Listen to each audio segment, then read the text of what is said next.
Never before has an era had to deal with as much pressure to look a particular way, act a particular way, dress a particular way. You are being bombarded every day, 24/7.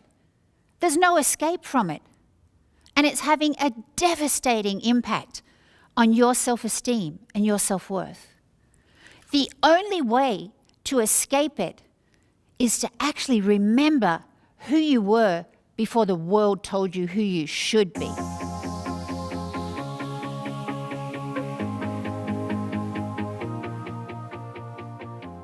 Chances are you haven't made it to high school or to college without being put in a negative box. When I was 12 years old, my algebra teacher tells me, "Oh, your brain just doesn't work that way." And I believed her. So I struggled and I just managed to get through all those exams. Age 16, I proudly announced to anyone that would listen, I'm going to be a professional dancer. And guess what I got told? You're too old, you're too tall, you've got flat feet, turned-in hips, forget it. And so I did. But eventually I found a school in London that believed in me. And guess what? Age 21, I proved my critics wrong and turned professional, and guess what? My height turned out to be one of my biggest assets. Now, even positive boxes can put a lot of pressure on you. You might be the first person in your family to attend college. Or your parents might expect you to consistently be getting straight A's. By all means, do your personal best, but break free of those boxes and be who you really are. I've had over 30 years of experience working with young people.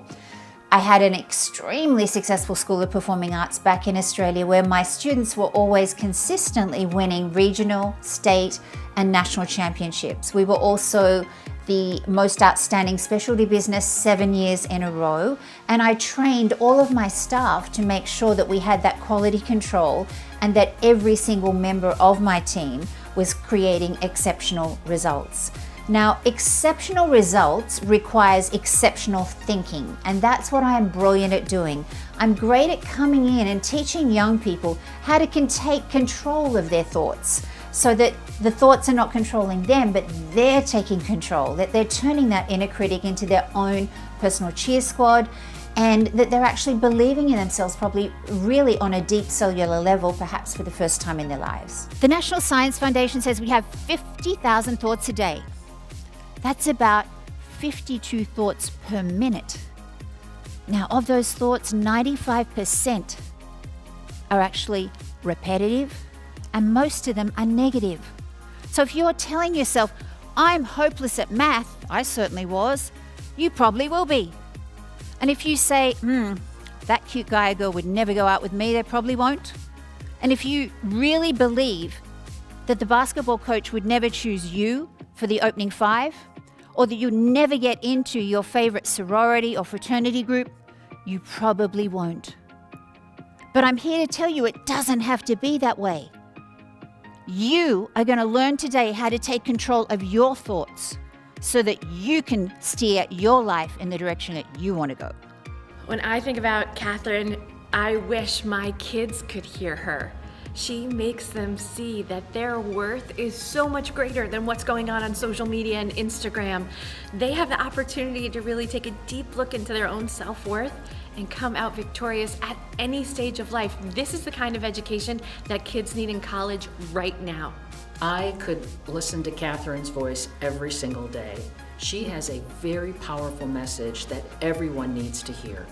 It was terrific. You know, Catherine really appeals to the college market when she's talking. First of all, love the accent, but what a way to get the message across on how things get different, they get shifted, the values get shifted on what's important as we grow older into our adult selves. Loved her information. Catherine was awesome. I gotta tell you, the way she connected with the students, I wish my daughters had heard her speak years ago. We all have an inner critic. We all have those voices that tell us we're not good enough. But guess what? When you were a tiny, tiny toddler, it wasn't there. As a toddler, you didn't think you had to send a really cool nude picture to some guy to be liked. And you knew that you didn't have to wear the latest kind of diaper to feel cool, and you certainly weren't checking your phone every 45 minutes. I saw you to see whether or not your latest selfie was getting a whole lot of likes. You didn't have that inner critic. You knew you're a perfect version of you.